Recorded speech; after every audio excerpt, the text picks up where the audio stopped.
Good morning students. నిన్న మనం DSC 2020 school assistant మరియు ఎస్జిటి వాళ్ళకి ఉపయోగించే మ్యాథమెటిక్స్ కంటెంట్ లో మొదటి భాగమైనటువంటి సంఖ్యా వ్యవస్థ గురించి పరిచయ కార్యక్రమం చేసుకున్నాం. అందులో ఒక 3 కాన్సెప్ట్స్ మనం బాగా నేర్చుకున్నాం. ఈ రోజు ఆ కాన్సెప్ట్స్ ని ఉపయోగించి కొన్ని మాదిరి సమస్యలు నేర్చుకుంటాం. అలాగే నిన్న మీకు ఇచ్చిన దాంట్లో కొన్ని సమస్యలను సాధించమని చెప్పాను. వాటిలో ఎటువంటి సమస్యలు మీకు అనిపించినా వాటిని మీరు చెప్పినట్లయితే వాటిని కూడా మనం సాల్వ్ చేద్దాం. అలాగే గుర్తుపెట్టుకోండి, ఎస్జిటి స్కూల్ అసిస్టెంట్ ఇద్దరికి కూడా ఉపయోగపడే సబ్జెక్ట్ ఇది. అండ్ మరొక విషయం, ప్రతిరోజు కూడా మీరు వర్క్ చేయాలి, దానికి సంబంధించిన సందేహ నివృత్తి చేసుకోవాలి. ఇక ఈ రోజు క్లాస్ లోకి మనం వెళ్తే, ఈ రోజు క్లాస్ లో మనం చేసేది ఫస్ట్ పాయింట్ ప్రమాణాలు మార్చడం. దాన్ని తగిన ఉదాహరణతో మనం ఈ రోజు వివరిద్దాం. అలాగే రెండవది సహజ సంఖ్యలు, మూడవది పూర్ణాంకాలు. ఈ రెండింటి మధ్య ఉన్న సంబంధం గురించి మనం డిస్కస్ చేస్తాం. ఇక్కడ నిన్న మనం నేర్చుకున్న ఒక టేబుల్ మీకు చివరిలో కన్క్లూడ్ చేస్తూ చెప్పాను. క్లాస్ కన్క్లూడ్ చేస్తూ ఒక ప్రమాణం నుంచి వేరొక ప్రమాణానికి మార్చడానికి ఒక టేబుల్ ని మీరు సిద్ధం చేసుకోవాలి. ఆ సిద్ధం చేసుకునే విధానాన్ని నేను వివరించాను. దాని అప్లికేషన్, దాని అనువర్తనం ఒక ప్రశ్నలో మనం ఎలా ఉపయోగించాలి. అలాగే నిత్య జీవిత సమస్యల మీదే ఎక్కువ ప్రాబ్లమ్స్ వచ్చే అవకాశం ఉంది. కాబట్టి ప్రస్తుతం కొత్త 6th క్లాస్ టెక్స్ట్ బుక్ లోని నిత్య జీవిత సమస్యలు నేను కొన్ని మీకు మాదిరి సమస్యల్ని సాల్వ్ చేస్తాను. మిగిలినవి మీరు ప్రాక్టీస్ చేద్దాం. సో దానికి సంబంధించి అలాగే పాత టెక్స్ట్ బుక్ లో ఉన్న ప్రశ్నలు కూడా నేను ఇవ్వడం జరుగుతుంది. దానికి సంబంధించిన మెటీరియల్ మీకు తర్వాత ప్రొవైడ్ చేస్తాం. ఇక్కడ ఇప్పుడు నేను కొత్త టెక్స్ట్ బుక్ లో ఒక పేజ్ నెంబర్ 11లో ప్రయత్నించడంలో ఉన్న ఒక ప్రాబ్లం తీసుకున్నాను. అందులో ఏంటంటే, ఒక పెట్టిలో 1,00,000 టాబ్లెట్స్ ఉన్నాయి. ఒక్కొక్క టాబ్లెట్ బరువు 20 మిల్లీగ్రాములు. ఆ పెట్టెలో మొత్తం టాబ్లెట్స్ బరువు ఎంతో గ్రామ్స్ కిలోగ్రామ్స్ లో తెలపండి. మనకి జనరల్ గా ఓకే, 1,00,000 టాబ్లెట్స్ ఉంటే ఒక్కొక్క టాబ్లెట్ బరువు 20 మిల్లీగ్రాములు అయితే బరువు ఎంతో చెప్పమంటే మనం ఏం చేస్తామండి, ఆ రెండింటిని మల్టిప్లై చేస్తాం. అక్కడ వరకు తెలుసు. కానీ ఆ బరువుని ఎందులో చెప్పమంటున్నాడు, గ్రామ్ లేదా కిలోగ్రాములో చెప్పమంటున్నాడు. దీనికి మనం ఏం చేయాలి, సొల్యూషన్ స్టార్ట్ చేసే ముందు ఫస్ట్ మామూలుగానే మనం చేసేది, ఇక్కడ 1,00,000 టాబ్లెట్స్ ఉన్నాయి. ఒక్కొక్క టాబ్లెట్ బరువు 20 మిల్లీగ్రాములు. కాబట్టి మొత్తం బరువు ఎంత అవుతుందండి, ఈ 1,00,000ని ఎవరితో మల్టిప్లై చేయాలి, 20తో మల్టిప్లై చేయాలి. అది ఎందులో వస్తుంది, ప్రమాణాలు మిల్లీగ్రాముల్లో వస్తుంది. సో 1,00,000 × 20 అంటే మనకి ఎంత వస్తుంది, 20 లక్షల మిల్లీగ్రాములు వస్తుంది. సో ఎప్పుడైతే మనకు ఒక టేబుల్, మనం నేర్చుకున్న టేబుల్ మనకి గుర్తుందో, ఆ టేబుల్ యూజ్ చేసి దీన్ని ఈజీగా మనం సాల్వ్ చేయొచ్చు. అక్కడ మనం నేర్చుకున్న టేబుల్ ఏంటండి, గ్రామ్స్, డెసిగ్రామ్స్, సెంటీగ్రామ్స్, మిల్లీగ్రామ్స్, అలాగే డెకాగ్రామ్స్, హెక్టాగ్రామ్స్, కిలోగ్రామ్స్. ఇది మనం టేబుల్ నేర్చుకున్నాము. ఇప్పుడు ఫస్ట్ మనకి మిల్లీగ్రాముల నుంచి గ్రాముల్లోకి పెట్టాలి అంటే, మిల్లీగ్రామ్ ఇక్కడ ఉంది. మిల్లీగ్రామ్ నుంచి గ్రామ్ కంటే పైకి నిన్ననే మనం మెన్షన్ చేసాం. పై నుంచి కిందకైతే జీరోల్ని గుణించాలి, కింద నుంచి పైకి అయితే జీరోల్ని భాగించాలి. ఇక్కడ ఎన్ని జీరోస్ ఉన్నాయనేది చూద్దాం. 3 3 జీరోలు ఉన్నాయి కాబట్టి, సో దేనిని నేను గ్రాముల్లోకి మార్చాలి అంటే, ఈ 20 లక్షలని డివైడెడ్ బై ఎవరితోటి ఎన్ని సున్నాలంటే 3 సున్నాలు, అంటే 1 2 3 జీరోస్ వేయాలి. ఇది చేస్తే ఈ మిల్లీగ్రాములు అనేవి ఎందులోకి మారుతాయి, గ్రాముల్లోకి కన్వర్ట్ అవుతాయి. సో అప్పుడు ఈ 3 జీరోస్ క్యాన్సిల్ అయిపోతే మనకి ఎంత వస్తుందండి, 2000 గ్రామ్స్. అంటే వాటి బరువు 2000 గ్రామ్స్ అని మనం చెప్తాం. ఇదే 20 lakhs మిల్లీగ్రామ్స్ ని కిలోగ్రామ్స్ లోకి మార్చాలి అంటే, కిలోగ్రామ్ కి ఇంకెన్ని సున్నాలు ఉన్నాయండి, ఇంకొక 3. అంటే టోటల్ గా మిల్లీగ్రామ్ నుంచి కిలోగ్రామ్ మార్చాలంటే 6 సున్నాలు, అంటే 10 లక్షలతో డివైడ్ చేయాలి. సో ఇప్పుడు నేను ఈ 20 లక్షల్ని తీసుకుని దీన్ని ఎంతండి, 6 సున్నాలు, 1 2 3 4 5 6, అంటే 10 లక్షలతో డివైడ్ చేస్తే ఇది కిలోగ్రామ్ టు కేజీలోకి వస్తుంది. సో ఇక్కడ మీరు కన్వర్షన్ ఇక్కడ కూడా అబ్జర్వ్ చేయండి. 2000 గ్రామ్స్ ని కేజీలోకి మార్చాలంటే గ్రామ్స్ ని కేజీలోకి మార్చాలంటే 3 సున్నాలతో డివైడ్ చేయాలి. ఇక్కడ 1000 తో డివైడ్ చేసిన 2 కేజీస్ వస్తుంది. అంటే ఒక ప్రమాణాలని వేరొక ప్రమాణాలు మార్చడానికి నిత్య జీవితంలో అనువర్తించి అడిగే ప్రశ్న ఇది. సో ఇదే పేజ్ నెంబర్ 11లో అంటే మీరు చేయాల్సిన హోంవర్క్ ఇదే పేజ్ నెంబర్ 11లో ఉన్న ప్రయత్నించండి ప్రాబ్లమ్స్ ని ఇది మీరు మిగిలిన ప్రాబ్లమ్స్ కూడా కంప్లీట్ చేసుకోగలగాలి. అప్పుడు దాంట్లో ఉన్న సమస్యల్ని మనం సాధించవచ్చు. అలాగే దీనికి సంబంధించిన ప్రాబ్లమే ఇటువంటి ప్రాబ్లమే ఒకటి పేజ్ నెంబర్ 13లో కూడా మనకు ఉంది. దాన్ని కూడా ఇప్పుడు మనం సాధించబోతున్నాం. అందులో వాడు చెప్పింది ఏంటంటే ఆ ప్రశ్నలో వాడు ఇచ్చిన క్వశ్చన్ ఏంటంటే ఒక బాక్స్ లో మొత్తం బిస్కెట్ ప్యాకెట్లు ఉన్నాయి. ఆ మొత్తం బిస్కెట్ ప్యాకెట్ల బరువు ఇచ్చేసాడు. ఎలాగా? ఇప్పుడు మనకు తెలుసు బిస్కెట్ ప్యాకెట్లని ఇప్పుడు గుడ్డేలను ఏదైనా తీసుకుంటే అవన్నీ ఒకే సైజు ఉంటాయి. ఒకే సైజు అన్ని ప్యాక్ చేసేస్తారు.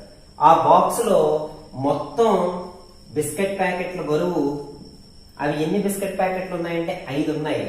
మొత్తం 5 బిస్కెట్ ప్యాకెట్ల బరువు ఇచ్చేశారు. ఆ బరువు ఎంతంటే 8 కేజీల 400 గ్రాములు ఇచ్చారు. ఇచ్చి ఒక్కొక్క ప్యాకెట్ బరువు ఎంత, ఒక్కొక్క ప్యాకెట్ ఎంత బరువు ఉంటుంది అని అడిగాడు. ఇది మీకు ఈజీగా అనిపించవచ్చు. అయితే ఇక్కడ ఆన్సర్స్ మనం కన్ఫ్యూజ్ చేయడానికి ఏం చేస్తాడంటే మన ఎగ్జామినేషన్ లో కాంపిటేటివ్ ఎగ్జామినేషన్ లో వచ్చిన ఆన్సర్ ని గ్రాముల్లో గాని మిల్లీగ్రాముల్లో గాని కిలోగ్రాముల్లో గాని ఎక్స్ప్రెస్ చేయమంటాడు. కాబట్టి ఇక్కడ మొత్తం 5 బిస్కెట్ ప్యాకెట్ల బరువు 8 కేజీల 400 గ్రాములని ఇచ్చి ఇక్కడ ఒక్కటి గనక వాడు మిస్ చేస్తే ఒక వర్డ్ కనుక మనకు మిస్ అయితే దాని ఆన్సర్ వేరుగా ఉంటుంది. ఇక్కడ నేను మొత్తం 5 బిస్కెట్ ప్యాకెట్ల బరువు ఇలా ఇచ్చేస్తే సరిపోదు. వాడు ఖచ్చితంగా మెన్షన్ చేయాల్సింది ఒకే పరిమాణంలో ఉన్నది అని మెన్షన్ చేయాలి. మీరు అడగచ్చు సరే ఒకే పరిమాణంలో లేకపోతే ఏం జరుగుతుందండి అంటే ఆ సైజుని బట్టి దాని బరువుని మనం గుణించాల్సి ఉంటుంది. సో ఖచ్చితంగా ఒకే పరిమాణంగా ఉన్నాయి కాబట్టి అన్ని సమానంగా ఉంటాయి. దీన్ని మనం సింపుల్ గా ఏం చేస్తాము 8 కేజీల 400 గ్రాములని ముందుగా ఎందులోకి మార్చాలి?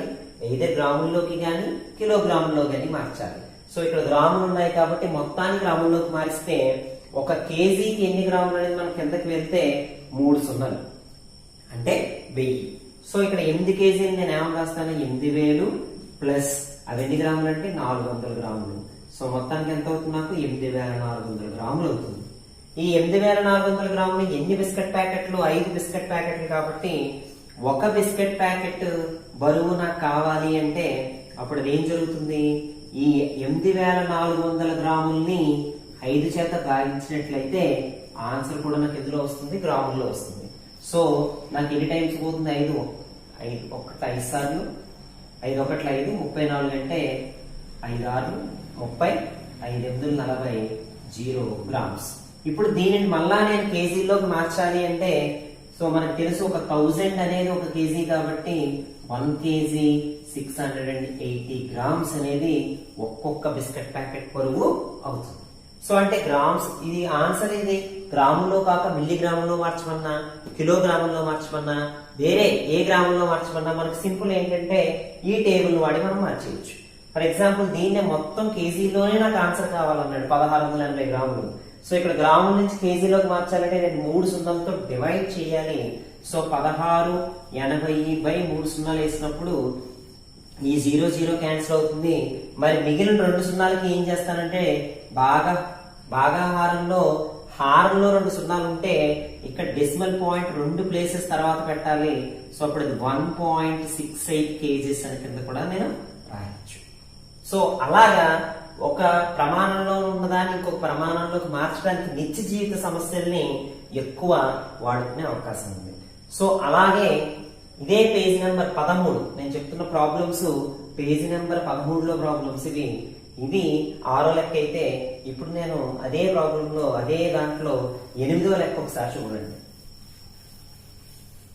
మీరు క్లాస్ చెప్తున్నప్పుడు కూడా క్లాస్ కి ఈ రోజు తర్వాత చెప్పే క్లాసులకి జరుగుతున్నప్పుడు కూడా మీరు గుర్తుపెట్టుకోవాల్సింది ఈ నోట్స్ వాటితో పాటు మెటీరియల్ అంటే టెక్స్ట్ బుక్స్ కూడా మీరు దగ్గర పెట్టుకుంటే మీకు దాంట్లో సందేహాలు కూడా గుర్తవుతాయి. సో ఇక్కడ నేను చెప్పే 8వ క్వశ్చన్ ఏంటంటే ఇక్కడ ఒక యూనిఫామ్ క్లాత్ స్కూల్ స్టూడెంట్ కి రెడీ చేయాలనుకున్నారు. ఇప్పుడు మనకు తెలిసిందే గవర్నమెంట్ స్కూల్స్ లో ఒక స్టూడెంట్ కి అవసరమయ్యే యూనిఫామ్ కొలత ఎంతని చెప్పారంటే 1 మీటర్ 80 సెంటీమీటర్స్ అని చెప్పారు. ఇది ఎవరికండి? ఒక స్టూడెంట్ కి అయ్యే కావలసిన షర్ట్ కొలత, యూనిఫామ్ కొట్టడానికి కొలత. అయితే మనకి టైలర్ ఏం చేశారంటే మొత్తం ఒక 40 మీటర్స్ క్లాత్ ఇచ్చేసారు. 40 మీటర్స్ క్లాత్ ఇచ్చేసి ఇప్పుడు ఎంతమంది స్టూడెంట్స్ కి క్లాత్ సరిపోతుంది అని అడిగారు. మనందరికీ తెలిసిందే 40 మీటర్స్ ని క్లాత్ టోటల్ గా ఉంది నాకు. ఒక్కొక్క స్టూడెంట్ కి ఇంత 1 మీటర్ 80 సెంటీమీటర్స్ అయితే ఎంతమంది స్టూడెంట్స్ కి క్లాత్ సరిపోతుంది అంటే ఖచ్చితంగా మనం డివైడ్ చేస్తాం. అయితే 2 వస్తువుల్ని మనం డివైడ్ చేసినప్పుడు, భాగించినప్పుడు అవి 2 ఒకే ప్రమాణాల్లో ఉండాలి. ఆ ఒకే ప్రమాణంలో ఉండడం కోసం ఇది మీటర్స్ కాబట్టి దీనిని కూడా మనం మీటర్స్ లోకి, ఇది మీటర్ సెంటీమీటర్స్ కాబట్టి రెండింటినీ సెంటీమీటర్స్, లేకపోతే దీన్ని కూడా మీటర్స్ లోకి మార్చుకోవడానికి ప్రయత్నించాలి. సో ఇప్పుడు నేను దీనిని తక్కువది సెంటీమీటర్స్ లోకి మార్చినట్లయితే ఒక మీటర్ కి మళ్ళీ వీటిల్లోనే మన గ్రామ్స్ లోనే మీటర్స్ కూడా మనం అప్లై చేయొచ్చు. కాబట్టి మీటర్ కి సెంటీమీటర్ వచ్చేటప్పటికి 2 జీరోస్ కాబట్టి ఒక 100 అవుతుంది. అంటే 100 ప్లస్ 80 టోటల్ గా 180 సెంటీమీటర్లు అవుతుంది. అలాగే ఇక్కడ 40 మీటర్స్ అయితే 40 ఇంటూ ఒక మీటర్ కి 100 సెంటీమీటర్లు కాబట్టి 4000 సెంటీమీటర్స్ అవుతుంది. సో ఇప్పుడు ఎంతమంది విద్యార్థులకు సరిపోతుంది ఇది అని అన్నప్పుడు ఈ విద్యార్థుల సంఖ్య తెలుసుకోవడానికి మనం ఏం చేస్తామండి, ఈ 4000 సెంటీమీటర్స్ క్లాత్ ని 180 సెంటీమీటర్స్ తో డివైడ్ చేస్తాం. అందుకే సంఖ్య దానికి ప్రమాణాలు రావు, సెంటీమీటర్స్ కూడా క్యాన్సిల్ అవుతాయి. అందుకే ఒకే ప్రమాణాల్లో ఉండాలని చెప్పాను. అప్పుడు ఈ 2 కనుక క్యాన్సిల్ చేస్తే మీకు అర్థమయ్యేటట్టుగా నేను 2వ టేబుల్ తోనే క్యాన్సిల్ చేస్తాను. ఇక్కడ 2 9 సార్లు పోతుంది, ఇక్కడ 200 సార్లు పోతుంది. ఇంక ఇప్పుడు ఈ రెండిట్లో కామన్ గా పోయేది ఏమీ లేదు కాబట్టి దీన్ని మామూలుగా నేను డివైడ్ చేస్తే మిశ్రమంలోకి మారిస్తే 9 2 18 20 మళ్ళీ 9 2 18 20 మళ్ళీ 9 2 18. కానీ విద్యార్థులు 22.2 విద్యార్థులు అని చెప్పాం కాబట్టి దీనిని సవరించి ఎంతమంది విద్యార్థులకు సరిపోయిందని చెప్తాం, 22 మంది విద్యార్థులకు సరిపోయింది అని చెప్తాం. సో మీకు డౌట్ రావచ్చు 22.2 వచ్చింది కదా, ఇప్పుడు దీన్ని ఎలా చెప్పాలి? విద్యార్థుల సంఖ్య ఇప్పుడు సవరించి దగ్గర ఉన్న పూర్ణాంకానికి, ఇప్పుడు అదే మన నెక్స్ట్ టాపిక్, ఆ పూర్ణాంకానికి దగ్గరగా చెప్తాము. అవి 22 మంది విద్యార్థులు.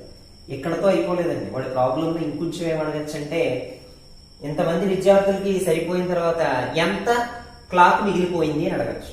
అప్పుడు మనం ఏం చేయాలండి, ఒక్కొక్క విద్యార్థికి 1 మీటర్ 80 సెంటీమీటర్లు పట్టింది కాబట్టి 22 మంది విద్యార్థులకి ఎంత పడుతుంది? మనం ఇంతకు ముందే చేసాం. 22 ఇంటూ 1 మీటర్ 80 సెంటీమీటర్స్ అంటే దీన్ని మొత్తం సెంటీమీటర్స్ లోకి మార్చుకుని 180 సెంటీమీటర్లు 22తో మల్టిప్లై చేసి ఆ వచ్చిన దాన్ని 4000 తో సబ్ట్రాక్ట్ చేయాలి. ఆ ప్రాబ్లం కూడా నేను మీకు వర్క్ గా ఇవ్వదలుచుకున్నాను కాబట్టి అది కూడా మీరు ప్రాక్టీస్ చేయండి. ఈ పేజ్ నెంబర్ 13లో కొత్త టెక్స్ట్ బుక్ లో 8వ ప్రాబ్లం నెంబర్ 8. అండ్ ఇంకా లాస్ట్ ఈ టాపిక్ లో మీకు లాస్ట్ గా ఒక్క ప్రాబ్లం చెప్పి నేను ఈ టాపిక్ నుంచి ముగిస్తాను. ఇక్కడ ఒక థింక్ డిస్కస్ అండ్ రైట్ అంటే ఆలోచించండి చర్చించండి అనే దాంట్లో ఇదే పేజీలో మనకు ఒక మంచి లెక్క ఇచ్చారు. ఏంటి ఆ ప్రాబ్లం ఏంటి అంటే జాగ్రత్తగా చూడండి మీరు. ప్రతి విద్యార్థి ఒక స్కూల్లో ఉన్నాడు. ఇప్పుడు మనకు తెలిసి వాటర్ చాలా అత్యవసరం. ఈ ప్రతి విద్యార్థి స్కూల్ కి ఒక 2 లీటర్ల వాటర్ బాటిల్ పట్టుకుని వెళ్తున్నాడు. ఆ స్కూల్లో ఏం చేశారంటే ఒక వాటర్ ట్యాంక్ పెట్టారు దాన్ని ప్యూరిఫై చేయడానికి. ఆ వాటర్ ట్యాంక్ లో ఎన్ని లీటర్లు పడుతుంది అంటే 2 కిలోలీటర్స్ పడుతుంది. అయితే ఇప్పుడు వాళ్ళు ఏమన్నారంటే ఈ విద్యార్థులు స్కూల్కి వచ్చిన విద్యార్థులు అందరూ కూడా ఆ కంటైనర్ లో వాడు చూపించిన ఈ కంటైనర్ లో ఈ వాటర్ పోసేసారు.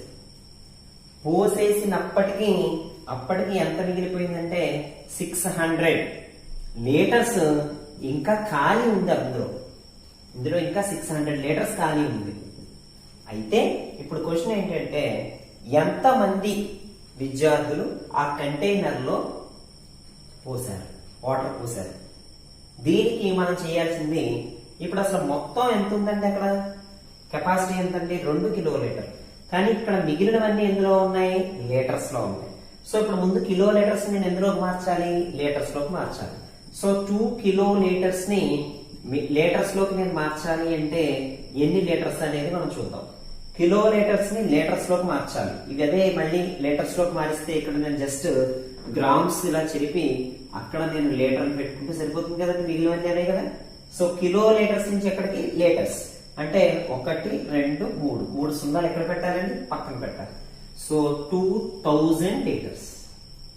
సో ఇప్పుడు 2000 లీటర్స్ దాని కెపాసిటీ, అందులో ఎంత మిగిలిపోయింది, 600 మిగిలిపోయింది. సో మిగిలిపోయింది అంటే ఆ 600 వాళ్ళు పోయలేదని కదా అర్థం, దాన్ని సబ్ట్రాక్ట్ చేసేద్దాం. అప్పుడు 0 0 4 1400 లీటర్స్ ఎవరు పోసేశారు, ఆల్రెడీ ఆ స్టూడెంట్స్ పోసేశారు ఆ కంటైనర్ లో. ఒక్కొక్క స్టూడెంట్ ఎన్ని లీటర్స్ తీసుకొస్తాడు, 2 లీటర్స్ తీసుకొస్తాడు. సో 1400 లీటర్స్ తీసుకొచ్చారు అంటే ఎంత మంది స్టూడెంట్స్ చేశారు, మీకు వెంటనే ఆన్సర్ గెయిన్ అయిపోతుంది. ఈ 1400 లీటర్స్ ఎవరండి, ఒక్కొక్కళ్ళు ఎన్ని లీటర్స్, 2 లీటర్స్. కాబట్టి ఇందాకే చెప్పాను, విద్యార్థుల సంఖ్య అని వచ్చినప్పుడు రెండు ఒకే ప్రమాణాల్లో ఉండాలి కాబట్టి ప్రమాణాలు పోతాయి. ఇక్కడ మనం కూడా ఇది క్యాన్సిల్ చేస్తే మనకి మిగిలింది ఇక్కడ 700. అంటే ఆ 700 స్టూడెంట్స్ అందులో ఆల్రెడీ నింపేశారు. సో ఇది ప్రమాణాలు ఒక ప్రమాణం నుంచి ఇంకొక ప్రమాణానికి మార్చుకోవడం. ఈ ప్రమాణాలను మార్చుకోవడంలో మనకి చాలా మంచి ప్రాబ్లమ్స్ ఉన్నాయి. అదే పేజ్ నెంబర్ 13 లో ఈ థింక్, డిస్కస్ అండ్ రైట్, ఆలోచించండి, చర్చించండి, కూడా మీరు చర్చించండి, మీరు ఆలోచించండి, సో దట్ మీకు మంచి ఆన్సర్స్ వస్తాయి. ఇంకా తర్వాత మనకి నెంబర్ సిస్టమ్ లో అసలు ఇక్కడి నుంచి మనకి నెంబర్ సిస్టమ్ గురించి మనం మాట్లాడతాం. అసలు సంఖ్యలు ఎక్కడి నుంచి మొదలయ్యాయి మనందరికీ తెలుసు. సంఖ్యలు ఎక్కడి నుంచి మొదలయ్యాయండి, సంఖ్యలు దేనికి ఉపయోగిస్తాం, అసలు ముందు లెక్కించడానికి ఉపయోగిస్తాం. లెక్కించడానికి ఉపయోగించే సంఖ్యలు సహజంగా మనం వాడే సంఖ్యలు కాబట్టి వాటిని సహజ సంఖ్యలు అంటారు. ఈ సహజ సంఖ్యలని ఇంగ్లీష్ లో న్యాచురల్ నెంబర్స్ అంటారు కాబట్టి ఫస్ట్ లెటర్ ని ఎంతో స్టార్ట్ చేస్తారు. సో లెక్క పెట్టడం అనేది ఎక్కడి నుంచి మొదలు పెడతాం, కనీసం అక్కడ ఒక వస్తువైనా ఉండాలి కాబట్టి ఫస్ట్ మనం మొదలు పెట్టేది 1, తర్వాత 2, తర్వాత 3 అని చూడాలి. వీటిలో మనందరికీ తెలుసు అతి చిన్న సహజ సంఖ్య 1, అతి పెద్ద సహజ సంఖ్య ఏం చెప్పలేము, ఎందుకంటే ఎంత పెద్ద సహజ సంఖ్య అయినా ఉండొచ్చు. అలాగే ఈ సహజ సంఖ్యలో ఒకే ఒక చాలా ఇంపార్టెంట్ విషయం మీరు గుర్తుపెట్టుకోవాల్సింది, 1కి దాని తర్వాత సహజ సంఖ్య ఎవరవుతారు, 2 అవుతారు. అంటే 1కి 1 కలిపితే నెక్స్ట్ సహజ సంఖ్య వస్తుంది. దానికి తర్వాత సంఖ్య ఎంత అవుతారు, 1 కలపాలి. అంటే ప్రతి సహజ సంఖ్య దాని ముందు సహజ సంఖ్యకి 1 కలపగా మాత్రమే వస్తుంది. సో దీనిని సహజ సంఖ్య యొక్క మొదటి తరగతి. అలాగే సహజ సంఖ్యల తర్వాత మనకి అంతకన్నా అలా వచ్చే సంఖ్యలు, నెక్స్ట్ సంఖ్యలు పూర్ణాంకాలు. ఏంటి పూర్ణాంకాలు, పేరులోనే ఉందండి, మీరు జాగ్రత్తగా అబ్జర్వ్ చేస్తే. పూర్ణము అంటే 0, అంకాలు అంకెలు, మొత్తం అంకెలు అన్నమాట. మొత్తం అంకెలు అంటే 0తో సహా, అంటే లెక్క 1 నుంచి లెక్క పెడతాం, అక్కడ ఏమీ లేదంటే 0తో లెక్క పెడతాం. సో ఆ 0 కూడా దీనికి యాడ్ అయితే నేచురల్ నెంబర్స్ కి అప్పుడు వచ్చే సంఖ్యలనే మనం ఏమంటామంటే పూర్ణాంకాలు అంటాం. ఇంగ్లీష్ లో మొత్తం అన్ని అంకెలు పూర్ణాంకెలు, అంటే అన్ని అంకెలు వచ్చేసాయి కాబట్టి ఇంగ్లీష్ లో దీన్ని హోల్ నెంబర్స్ అంటారు, అందుకని దీన్ని W తో సూచిస్తారు.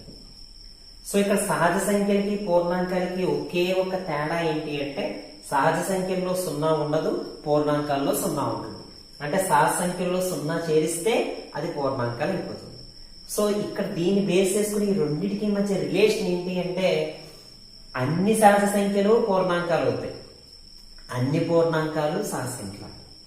మీరు బాగా గుర్తుపెట్టుకోవాలి, అన్ని సహజ సంఖ్యలు పూర్ణాంకాలు అవుతాయి, కానీ అన్ని పూర్ణాంకాలు సహజ సంఖ్యలు అవ్వవు. ఎందుకవో, అన్ని పూర్ణాంకాలు అంటే 0 ఉంటుంది, 0 సహజ సంఖ్య కాదు కాబట్టి పూర్ణాంకాలన్నీ సహజ సంఖ్యలు కావు, కానీ సహజ సంఖ్యలన్నీ పూర్ణాంకాలే. సహజ సంఖ్యల ఫ్యామిలీ అంతా కూడా పూర్ణాంకాల్లో ఉంటుంది. కాబట్టి వీటిలో ఇంకొక ధర్మాన్ని మనం తెలుసుకుని ఈరోజు క్లాస్ని మనం ముగిద్దాము. వీటికి సంబంధించి ఒక 2 సంఖ్యలు ఇచ్చినప్పుడు జాగ్రత్తగా వినండి. 9కి 17కి మధ్య పూర్ణాంకాలు ఎన్ని అని అడిగారు అనుకోండి. 9కి 17కి మధ్య పూర్ణాంకాలు ఎన్ని అంటే, సార్ మాకు బాగా ఈజీ అని లెక్క పెట్టేస్తాం, 10 11 12 13 14 15 16 అనుకోండి. మరి ఏంటి ఒక గుర్తు పెట్టుకోండి, మధ్యలో సంఖ్యలు ఎప్పుడైనా అడిగితే గనక మీరు చెయ్యాల్సిన ఒక చిన్న ఫార్ములా b - a - 1. అంటే ఇక్కడ 17 మైనస్ 9 -1 అంటే ఇక్కడ 8 మైనస్ 1 7 అవుతుంది. సార్ అదేంటి సార్ ఇది చాలా కష్టంగా ఉంది, లెక్క పెట్టేసుకుంటేనే 10, 11, 12, 13, 14, 15, 16 అంటే 16 అంటే 7 వచ్చేసే కదా సార్ అంటే ఇది ఓకేనండి. ఒకవేళ 90 నుంచి 210 మధ్యలో ఉన్న సంఖ్యలు అని అడిగితే అప్పుడు అందుకే గుర్తుపెట్టుకోవాలి బి మైనస్ ఏ మైనస్ 1. ఇక్కడ మీరు బాగా గుర్తుపెట్టుకోండి, మధ్యలో ఉన్న సంఖ్యలు 9కి 17కి మధ్యలో ఉన్న పూర్ణాంకాలు కానీ సహజ సంఖ్యలు కానీ ఏమన్నా కూడా మనం ఈ ఫార్ములా ఉన్నాం. అలా కాకుండా 9 నుండి 17 వరకు గల సంఖ్యలు అన్నారనుకోండి, రెండింటికి క్వశ్చన్లో తేడా అబ్జర్వ్ చేయండి. 9 నుండి 17 వరకు గల సంఖ్యలు 9 నుండి 17కి మధ్య గల సంఖ్యలు అన్నప్పుడు ఈ రెండింటికి తేడా మనం ఎలా గమనిస్తాం? మధ్యలో అని అడిగినప్పుడు చివరి సంఖ్యలోంచి మొదటి సంఖ్యను తీసేసి వచ్చిన దాంట్లోంచి ఒకటి తీసేయాలి. 9 నుండి 17 వరకు గల సంఖ్యలు అన్నప్పుడు చివరి సంఖ్య నుంచి మొదటి సంఖ్యను తీసేసి ఒకటి కలపాలి. అప్పుడు మనకి 8 ప్లస్ 1 9 సంఖ్యలు వస్తాయి. ఎందుకంటే 9 నుండి అన్నాను కాబట్టి 9ని కూడా లెక్క పెట్టాలి. సో అందుకని మీరు ఈ రెండిటి కన్వర్షన్ మీరు చాలా బాగా గుర్తుపెట్టుకోవాలి. మొదటి 5 పూర్ణాంకాలు అన్నప్పుడు ఒకటి యాడ్ అవుతుంది. మొదటి 5 పూర్ణాంకాలు అన్నట్టు 4 వరకే రాయగలం, 0, 1, 2, 3, 4. కానీ మొదటి 5 సహజ సంఖ్యలు అంటే 1, 2, 3, 4, 5 సహజ సంఖ్యలు అంటే 5 వరకు వస్తాయి. అదే పూర్ణాంకాలు మొదటి 5 పూర్ణాంకాలు అంటే 4 వరకే వస్తాయి. కారణం 0, 1 యాడ్ అయ్యింది. ఇది ఈ రోజు మనం జస్ట్ పరిచయం, సహజ సంఖ్యలు పూర్ణాంకాల పరిచయం. ప్రమాణాలు మార్చడం ఉదాహరణ ద్వారా చేసాం, మనం కొన్ని లెక్కలు మనం ప్రాక్టీస్ చేసుకున్నాం. అలాగే సహజ సంఖ్యలు పూర్ణాంకాల పరిచయం చేశాము.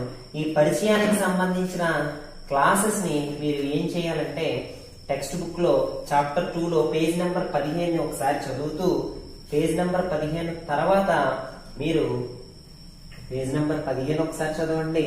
అలాగే 2.1లో బిట్స్ ప్రాక్టీస్ చేయండి. అలా ఇక ఇది ఈరోజు క్లాస్కి సంబంధించింది. రేపటి క్లాస్లో మనము ఈ పూర్ణాంకాలని సంఖ్యారేఖ మీద చూపించడము, అలాగే పూర్ణాంకాల ధర్మాలు కనుక పూర్ణాంకాలకు నేర్చుకుంటే అది అన్నిటికీ తర్వాత వచ్చే మిగిలిన సంఖ్యామానంలో ఉన్న సంఖ్యలకు కూడా చాలా చాలా ఇంపార్టెంట్. ఎక్కువ మంది విద్యార్థులు ఇబ్బంది పడే టాపిక్ కాబట్టి శ్రద్ధగా వినండి, జాగ్రత్తగా వినండి. వీటిలో ఎటువంటి సందేహాలు ఉన్నా కూడా మీరు కామెంట్ లో పోస్ట్ చేయండి. నేను వాటికి సంబంధించిన సొల్యూషన్స్ కూడా మీకు నెక్స్ట్ వీడియోలో నేను అప్లోడ్ చేయగలుగుతాను. Wish you good luck, all the best.